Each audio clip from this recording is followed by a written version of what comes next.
Welcome back to another Bible study. My name is Joseph with Panem Project, and in this video we're going to finish off our Bible study of John chapter 6. We'll be looking at verses 60 to 71.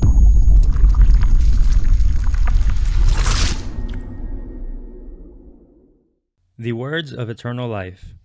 Verse 60. When many of his disciples heard it, they said, "This is a hard saying. Who can listen to it?" In this section, verses 60 to 71, these verses constitute the reaction of Jesus' disciples to his sermon on the bread of life. As with the crowd's response in Jerusalem and in Galilee, the response of many of his disciples was unbelief and rejection of him. John lists two groups and their reactions. One, the false disciples' reaction of unbelief, and two, the true disciples' reaction of belief. After this sermon, only a small nucleus of disciples remained. But Jesus, knowing in himself that his disciples were grumbling about this, said to them, "Do you take offense at this?" Many of Jesus' disciples had the same reaction as the Jews in verse 41. And of the first generation of Israelites to manna, they grumbled. Then what if you were to see the Son of Man ascending to where he was before? It is the Spirit who gives life. The flesh is no help at all. The words that I have spoken to you are spirit and life. But there are some of you who do not believe. For Jesus knew from the beginning who those were who did not believe, and who it was who would betray him.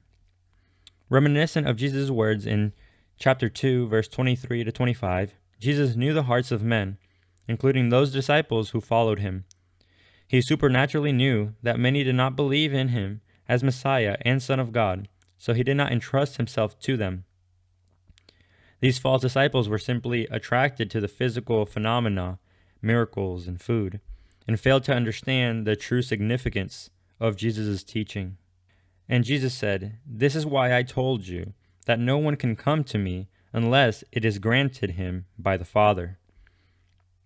Although men and women are commanded to believe and will be held accountable for unbelief, genuine faith is never exclusively a matter of human decision. Once again, in the face of unbelief, Jesus reiterated God's sovereignty involved in selection for salvation. After this, many of his disciples turned back and no longer walked with him. The language indicates that the abandonment was decisive and final. So Jesus said to the 12, "Do you want to go away as well?" Simon Peter answered him, "Lord, to whom shall we go? You have the words of eternal life, and we have believed and have come to know that you are the Holy One of God."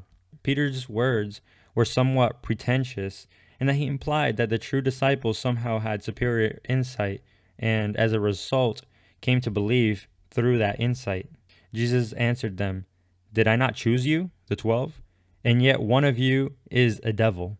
In response to Peter's words that the disciples had come to believe in Jesus, he reminds them that he sovereignly chose them. Jesus would not allow even a whisper of human pretension in God's sovereign selection. The word devil means slanderer or false accuser. The idea perhaps is better rendered, one of you is the devil. This meaning is clear from other passages. The supreme adversary of God so operates behind failing human beings that his malice becomes theirs. Jesus supernaturally knew the source and identified it precisely. This clearly fixes the character of Judas, not as a well-intentioned but misguided man trying to force Jesus to exert his power and set up his kingdom, as some suggest, but as a tool of Satan doing unmitigated wickedness. He spoke of Judas, the son of Simon Iscariot, for he, one of the 12, was going to betray him. The word Iscariot most likely is a Hebrew word meaning man of Kerioth, the name of a village in Judah. As with the other three Gospels, as soon as he was named, he became identified as the betrayer. Okay, so moving on to the Life Application Study Bible Commentary. The Holy Spirit gives spiritual life. Without the work of the Holy Spirit, we cannot even see our need for new life. All spiritual renewal begins and ends with God. He reveals truth to us, lives within us, and then enables us to respond to that truth. Why did Jesus' words cause many of his followers to desert him? One, they may have realized that Jesus wasn't going to be the conquering Messiah king they expected. Two, Jesus refused to give in to their self-centered requests. Three, Jesus emphasized faith, not deeds. Four, Jesus' teachings were difficult to understand, and some of his words were offensive. As we grow in our faith, we may be tempted to turn away because Jesus' lessons are difficult.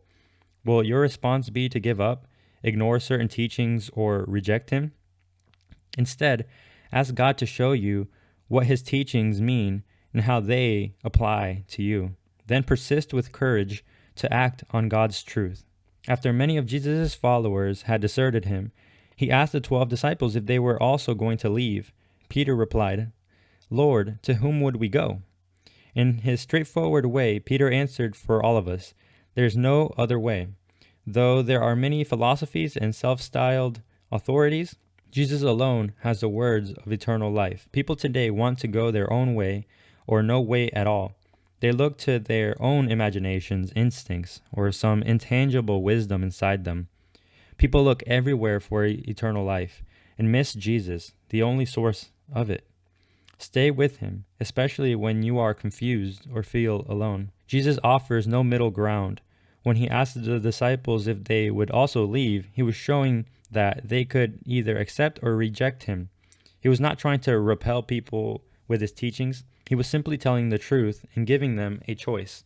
The more the people heard Jesus' real message, the more they divided into two camps: the honest seekers who wanted to understand more, and those who rejected Jesus because they didn't like what they had heard.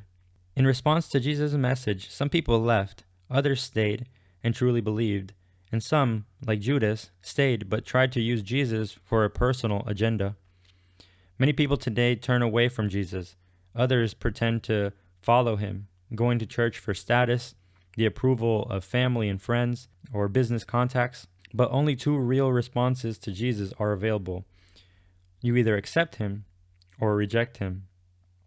How have you responded? Alright, so that's it for this Bible study. If you liked the video, please give it a thumbs up and subscribe, and hit the bell so you can be notified when we post a new video. Love you all.